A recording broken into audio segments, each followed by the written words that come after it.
We are anonymous. No faces, no flags, no permission slips. We don't speak for power. We speak against it. And today, we're talking about a moment that perfectly exposes Donald Trump for what he is, reckless, ignorant, and ultimately defeated by his own arrogance. This is the story of how Trump was humiliated on the world stage without firing a single shot.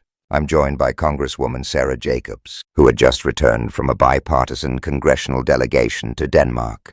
The mission was simple but urgent. Deal with the fallout from Donald Trump publicly floating the idea of annexing Greenland as if sovereign nations are just items on a shopping list. Before even getting into Denmark's reaction, there was breaking news. Trump appeared to back down. After weeks of saber rattling, he suddenly shifted to vague language talking about concepts of a future framework that might exist at some unknown point in the future. No imminent annexation, no immediate tariffs. The fire for now seemed to be put out. So what does that actually mean? Congresswoman Jacobs said plainly, if Trump is really taking an off-ramp, that's a relief. Because the idea of annexing Greenland makes no sense. None. But when you look closely at this so-called framework, it doesn't offer the United States anything. It couldn't already get through existing treaties with Denmark. Nothing new, nothing strategic, nothing worth destroying trust over. And yet the damage was already done. While she was in Denmark and Greenland, Jacobs heard directly from families who said their children couldn't sleep at night. Let that sink in. Kids were losing sleep because the President of the United States was openly threatening their homeland. At the same time, global leaders were openly questioning whether the U.S. could still be trusted as an ally. And while the delegation was there, Denmark experienced the largest protest in its history, directed at the United States. All of this chaos, fear, and diplomatic damage for something the U.S. already had access to. Jacobs summed it up perfectly. This is classic Trump. He starts the fire, then claims credit for putting it out. So how did Denmark actually react? The answer wasn't rage, it was confusion. Danish and Greenlandic officials kept asking the same question. What more do you want? What more do you need for Arctic security? What more do you want economically? They were ready to provide it. They just needed the U.S. to say what it wanted.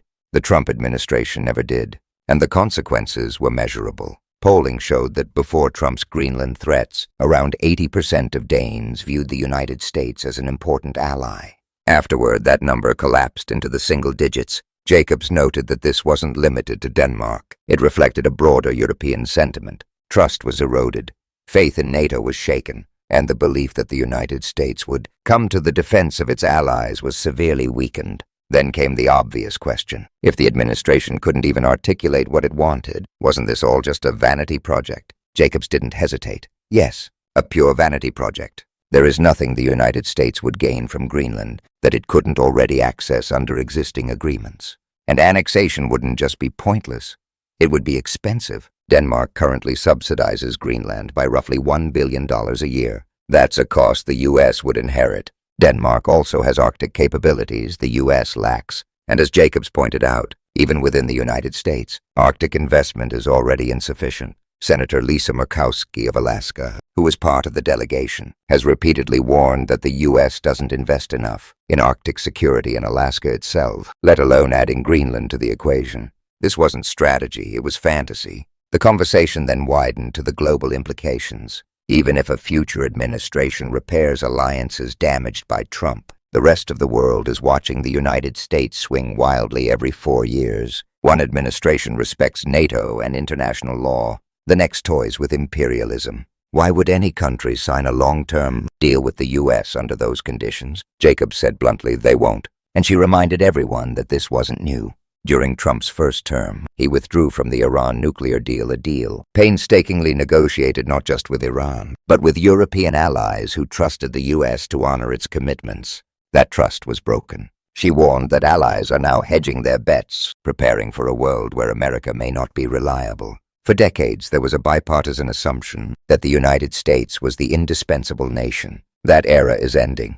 U.S. hegemony is no longer guaranteed, and nostalgia, as Mark Carney recently said at Davos, is not a strategy. Then came the issue of Congress. The delegation to Denmark was bipartisan. Some Republicans privately admitted that the Greenland idea was a terrible one. Senator Tom Tillis even called it stupid. But private agreement hasn't translated into public action. Some Republicans reportedly said they would act after an invasion. Jacobs' response was clear. After an invasion is too late. The fact that the world is living under constant uncertainty, tariffs or no tariffs, invasion or no invasion based on the whims of one man, is deeply dangerous. The Constitution gives Congress the power to declare war for a reason, but Congress has failed to assert that authority. That failure has consequences. The discussion then turned to Davos and the broader geopolitical picture. Republicans claim to be tough on China, yet by alienating allies and undermining global trust, the U.S. is creating openings China is happy to fill. Countries are increasingly viewing China as a more predictable, less volatile trade partner. Jacobs noted that China has long argued the U.S. is an unreliable ally, and Trump's behavior only reinforces that claim. She said Republicans have failed to consider the second-order effects of their actions. Trump himself justified the Greenland obsession by invoking China and Russia. But Jacobs dismantled that logic. If one NATO country invaded and annexed another NATO country, NATO would effectively be finished. And NATO is the very institution preventing China or Russia from moving into Greenland in the first place. Trump is attacking the only structure that actually prevents the threat he claims to fear. And that reveals the truth. Trump doesn't understand NATO. He believes protection only comes through ownership. He fails to grasp the core principle of collective defense. By questioning NATO's value, he weakens it, then uses that weakness as justification for more reckless behavior. It's circular logic fueled by ignorance. Finally, the human question. Did Denmark understand that Trump doesn't represent most Americans? The answer was yes. Jacobs said she expected anger, but instead encountered concern. Danish citizens felt bad for Americans. They understood that Americans overwhelmingly oppose invading Greenland. Polling shows only about 4% support for military action, an almost unheard-of level of consensus in the U.S. Americans don't want to spend hundreds of billions of dollars buying Greenland. They want affordable housing, childcare, and stability.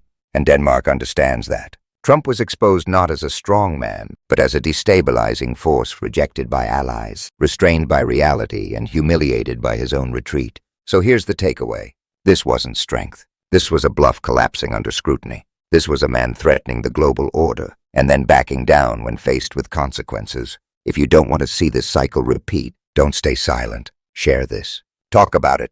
Hold leaders accountable. Because democracy doesn't fail all at once. It erodes when people stop paying attention. We are anonymous. We do not forget. We do not forgive leaders who gamble with the world for their own ego. The people are watching. History is recording, and accountability is coming, whether you're ready or not.